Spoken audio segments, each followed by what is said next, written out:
bab fi firashin Nabi sallallahu alaihi wasallam. Itu bab yang datang pada menyatakan hadis yang membicarakan lapik tidur Nabi sallallahu alaihi wasallam. Nabi tidur atas apa? Itu ceritanya. Ketahuilah saudaraku, adalah Nabi sallallahu alaihi wasallam itu satu orang yang semulia-mulia makhluk. Tak ada lah. Nak cari manusia hak lebih mulia daripada Nabi Muhammad sallallahu alaihi wasallam tidak ada. Kerana Nabi Muhammad itulah makhluk yang Allah bagi jadi yang paling mulia, bahkan lebih mulia daripada malaikat Allah al-muqarrabun. Tuan-tuan, kita baca balik hadis noh, cerita pasal syafaat Nabi. Kan di antaranya Nabi kata barang siapa yang baca doa lepas azan, Allahumma rabb hazihi ad-da'wati tammah was-salatil qa'imah ati Muhammadanil wasilata wal fadilah wa ba'athu maqaman mahmud alladhi wa'adta. Itu doa tu, doa bukan untuk kita, untuk Nabi. Minta kepada Allah supaya Nabi diberikan kedudukan yang terpuji di sisi Allah. Yang dikatakan maqaman mahmud alladhi wa'adta, yang dikatakan kedudukan yang terpuji yang dijanjikan Allah kepada Nabi itu apa dia? Di mahsyar. Waktu manusia semua duduk dalam keadaan kelang kabut ni. Hang tenggelam dalam peluh sampai buku lali, aku tenggelam sampai parah lutut, kawan kita tenggelam parah pinggang, dia ni tenggelam parah dada, dia ni tenggelam sampai parah lubang hidung. Dalam keadaan macam tu masing-masing duk cari siapa boleh tolong kita.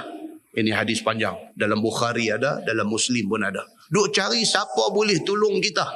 Macam orang hari ni anak cukup syarat tapi tak dapat universiti, duk cari siapa boleh tolong kita. Tu cari atas dunia, cari di padang mahsyar lagi susah. Maka hadis tu kata apa? Pakak menerus orang kata ni, jom kita jumpa Abun Nas. Kita jumpa pak kepada segala manusia. Siapa dia? Adam alaihissalam. Berduyun-duyun pakak pergi cari jumpa Nabi Adam. Wahai Adam, anta Abun Nas, kamu bapa manusia, tolonglah kami ni, kami teruk ni di mahsyar ni. Adam kata aku tak boleh tolong, aku pun ada kes nak kena bercara depan Tuhan. Dia kata jom kita jumpa Nuh, belarak pergi dekat Nuh. Nuh kata aku tak boleh tolong, aku pun ada hal nak kena bercara depan Tuhan. Jom jumpa, last jumpa Nabi Muhammad sallallahu alaihi wasallam. Nabi Muhammad pergi sujud di bawah arash, minta kepada Allah, ya Allah, mereka kaum aku, mereka umat aku, tolong mereka. Allah bagi syafaat, selamat orang yang diminta syafaat oleh Nabi sallallahu alaihi wasallam. Kedudukan Nabi di mahsyar boleh bagi syafaat, pertolongan kepada orang ini, itulah yang kita doa. Maqaman mahmud alladhi wa'adtah. Itu dia. Nabi kata siapa baca doa ni lepas azan, wajib ke atasnya syafaat aku. Itu dia. Punya besarnya tu fadilat doa selepas azan tu macam tu. Mulianya Nabi sallallahu alaihi wasallam sampai dia dapat satu power boleh minta tolong kepada orang susah di mahsyar, sedangkan tidak ada manusia lain boleh bagi syafaat tu. Tilam dia masa di atas dunia ni macam mana? Ni tajuk nak abangnya. Dia kata tidak ada manusia yang lebih mulia daripada Nabi Muhammad sallallahu alaihi wasallam kerana dialah semulia-mulia makhluk di sisi Allah. Tetapi tidaklah ia, yakni Nabi sallallahu alaihi wasallam, memadankan bagi kemuliaan dirinya itu dengan sedap dunia seperti raja-raja besar yang mulia memadankan diri mereka itu dengan nikmat dunia dan pemenuh hawa nafsu. Tapi Nabi ni macam tu punya kedudukan mulia, dia tak ambil kesempatan di atas dunia. Tak ambil kesempatan. Nabi sallallahu alaihi wasallam ni tak jahat lah, kita kata tak jahat. Kita hari ni kalau ada sikit kedudukan, kita akan ambil kesempatan habis-habisan. Apa juga opportunity kita grab. Kita adalah opportunis. Opportunis maksudnya orang yang sentiasa mengintai-ngintai peluang yang ada, nak grab. Tak kira ada kuasa, kita nak guna kuasa, nak grab. Ada kedudukan, kita guna kedudukan, nak grab. Ada duit, kita nak guna duit, nak grab. Nabi SAW tidak begitu. Dia nak abang tu kat kita. Makan mereka itu dengan makanan yang lazat-lazat. Orang lain kalau ada kedudukan ni, Allahu Akbar, segala-gala nak yang terbaik. Dan duduk mereka itu di atas tempat duduk yang halus-halus. Dan berhabis-habis diri mereka itu mempersediakan tempat dengan apa yang jadi megah dan tinggi nama. Semua kira nak tunjuk dia punya status dia. Kalau orang lain, dia kata lagu tu, bersalahan Nabi kita sallallahu alaihi wasallam, tidaklah ia, yakni Nabi sallallahu alaihi wasallam, memandang kepada sedap diri dan menutup hawa nafsu. Nabi ni dia tak pandang benda ni.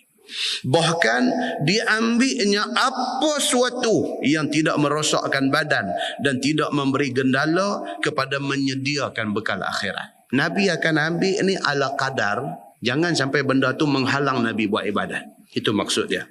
Kerana yang sebenarnya sedap dunia itu tidak kekal. Nabi faham. Benda tu tak pergi ke mana, tuan-tuan. Duit berbilion-bilion, bukan million, bilion mati masuk kain kapal tu aja. Kunci Mercedes pun tak boleh bawa. Tu Zah kata kereta. Kunci pun tak boleh bawa. Pasal apa? Pasal kalau dia bawa pun tak boleh nak start apa. Dan yang kedua, anak pun tak boleh bawa. Pasal anak nak balas kereta tu. Begitu kesudahan semua orang. Dia kata, apakala ia tidak kekal, maka jadi sia-sialah menuntut dan merebut sedap dengan dia. Kalau benda tu tak kekal, kita hidup berebut sampai berkelahi adik-beradik kerana harta ni tak berbaloi lah. Kita kerana nak berebut tanah sekangkang kera tu tak bercakap dengan abang kita. Oh, bukan orang cerdik lah buat kerja macam tu. Kerana nak berebut rumah murah sebiji itu, kita jadi berkerak rotan, berpatah harang dengan kak kita. Bodohlah orang yang buat kerja macam ni.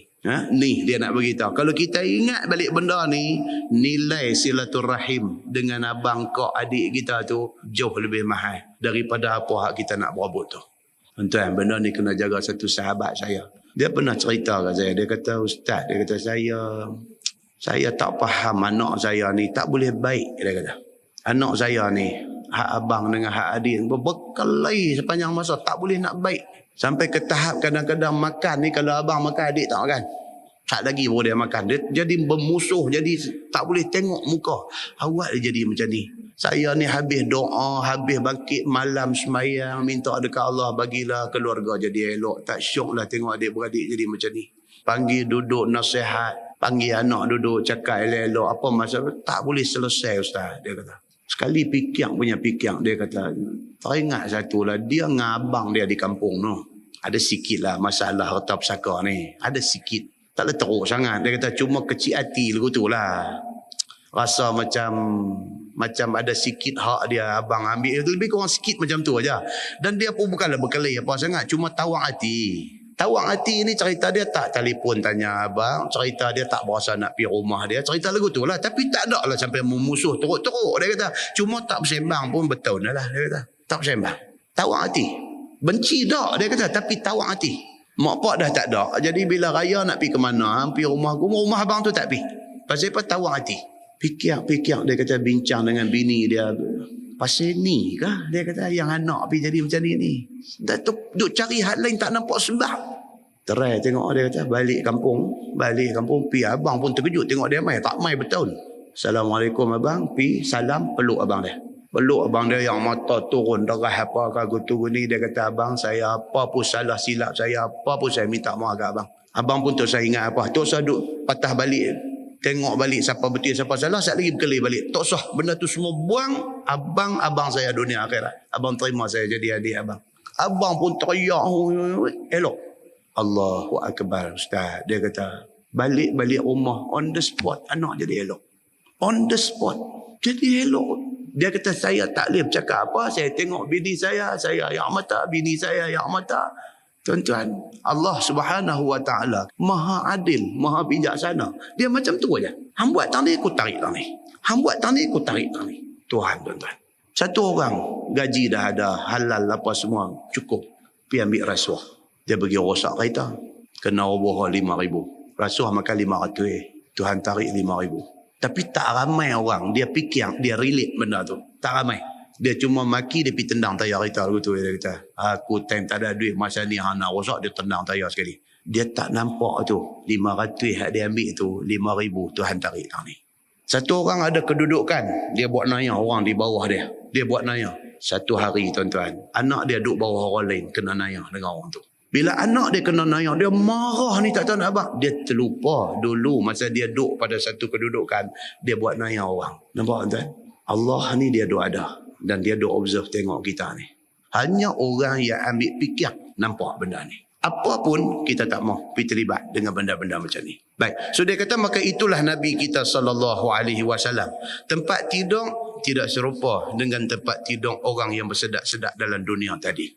Padahal jikalau ia menuntut seperti keadaan raja besar dan orang-orang kaya dunia, tentulah boleh ia mendapatkannya. Nabi ni kalau dia nak, dia boleh dapat. Tuan-tuan, bukan manusia bagi dekat dia, Tuhan nak bagi ke dia. Allah pernah hantar malaikat mai dekat Nabi, kata dekat Nabi, wahai Muhammad, kalau hang mau Jabal Uhud ni Allah nak ubah bagi jadi mai hang punya. Nabi tak mau. Kalau Nabi mau, bukan manusia nak bagi kat dia, Allah nak bagi. Nabi tak mau, masalahnya. Maka dia sebut di sini, dia kata Nabi kalau dia nak macam mana raja-raja besar ni duk dapat, tentu Nabi dapat. Sekiranya tidak ia menaruh harta, apakala dimintanya harta kepada Allah, tentu didapatnya. Itu dia. Dia sebut aja apa pun Tuhan bagi. Kalau Nabi SAW minta. No, dalam hadis syafaat tadi ni. Bila umat dia mai jumpa dia minta, ya Nabi ya Allah tolong kami. Kami tak tahan dah dengan kegetiran mahsyar ni. Tak tahan dah dengan matahari duk tunjukkan, dengan peluh duk tenggelam.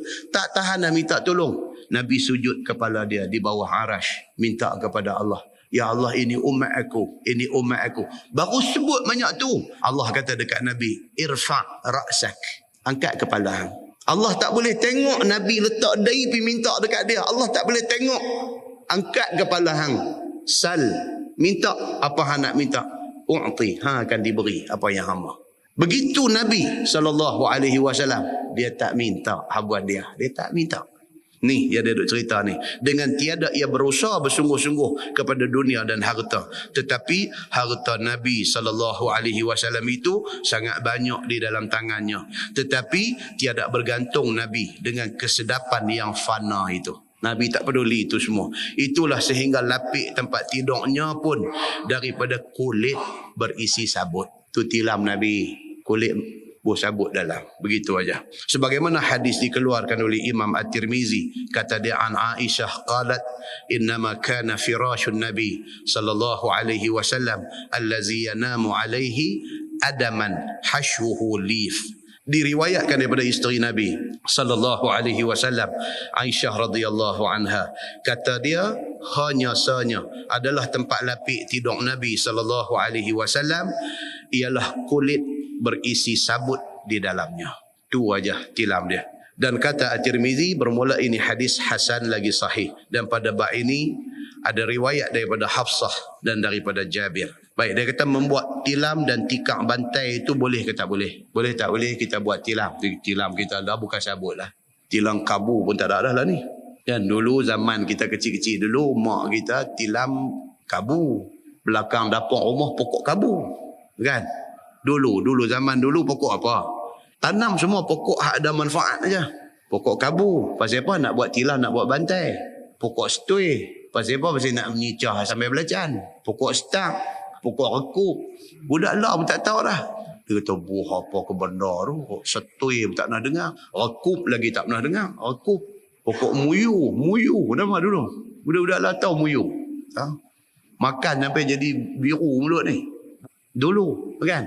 Lah mana? Lah ayah balik main. Ayah tak beli apple. Apple. Apple lah ni. Stui, stay ni semua tak tahu. Tak tahu pun buah tu macam mana. Tak tahu. Nampak? Nabi SAW dulu begini keadaan dia.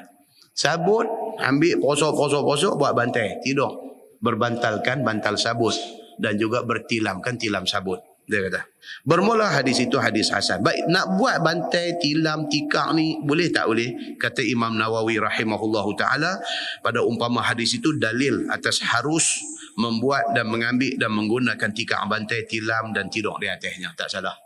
Cuma berlebih-lebih itu salah lah. Tilam 8 inci tilam, nama pun King Coil. King Coil nama. Sweet Dream. Tilam saja RM1,800. Ada yang dengar dia kata RM1,800 tak ada apa Ustaz. Rumah saya RM15,000 Ustaz. Tilam. Itu hang punya pasal lah. Kita dengar RM1,800 pun naik sejuk kaki lah. RM1,800. Mahal tak kira dah tu. Pasal apa? Standard kita ni RM250, RM300 ya tilam. 1,800 pun mulut kita duk dah. Ada kawan dia, saya punya 15 Ustaz. Tu pun hasil 22,000, tawak dapat 15,000. Lagi mahal, lagi tebal, lagi sedap tidur, lagi tak tahajud malam. Lagi tak tahajud malam. Pasal tak boleh bangkit. Sebab tilam mahal ni, dia ada satu magnet. Dia bukan tarik besi, dia tarik badan. Jaga, bukan tak teringat ni. Aku ni tahajud 2 rakaat pun tak buat ni. Duk nak bangkit tak boleh, dia duk tarik belakang tu. Dia duk tarik tu yang kata 1,800 tu. 15 dia terbenam dalam tilam tu. Dia duk tarik belakang ni. Kan Nabi kata ada 3 kan. Tiap-tiap kali kita tak kepala tidur, ada 3 ikatan iblis. Nabi kata ada 3 ikat kat kita ni. Satu, bila kita boleh bangkit daripada tilam, 1 ikatan terongkai. Dia kata ada 2 lagi. Bila kita masuk pancung ambil ayat semayang, 2 ikatan terongkai. Nabi kata ada 1 lagi. Bila kita berdiri Allahu Akbar, 3 terongkai. Ada orang boleh bangkit tu, 1 ikatan terongkai. Dia masuk pancung pergi kencing aja. Dia main tidur balik. Rupanya hak 2 lagi tak rongkai. Hak 2 lagi tak rongkai. Dia bangkit, dia boleh bangkit, dia pergi kencing, dia main tidur balik. Apa punya mangkang dia ni. Dah masuk dah pancung, ayat semayang sikit, Allahu Akbar 2 rakaat, apalah rugi. Tak boleh tuan-tuan, rupanya 2 lagi duk ikat. Ada dah ambil ayat semayang dah. Boleh bangkit terongkai 1, ambil ayat semayang apa semua tu, main tidur balik. Tidur balik dah pasal apa? Dia kata tadi tidur terlupa ambil ayat semayang. Tu saja. 2 rakaat tak boleh ke? Dia kata tidur ni mau ada dalam ayat semayang bagus. Dia kata pasal apa? Dia kata saat kalau apa kita mati terus ke apa kita dalam ayat semayang. Duk cakap tu cantik dah. 2 rakaat, 1 ikat lagi duk kena. Tak boleh buat. Tak boleh buat. Jarang-jarang jadi. Ni hampa sejadah dah. Tak kebih dah. Sujud. Lena pula dalam sujud. Tak dan habis lagi 1 rakaat. Yang ni jarang-jarang jadi. Tapi ada jadi. Ada jadi. Sujud lagu lama tak bangkit. Lena dalam sujud. Masya Allah. Kata, inilah tuan-tuan. So dia kata buat tilam, buat tikar, buat bantai itu harus tidak menjadi satu kesalahan.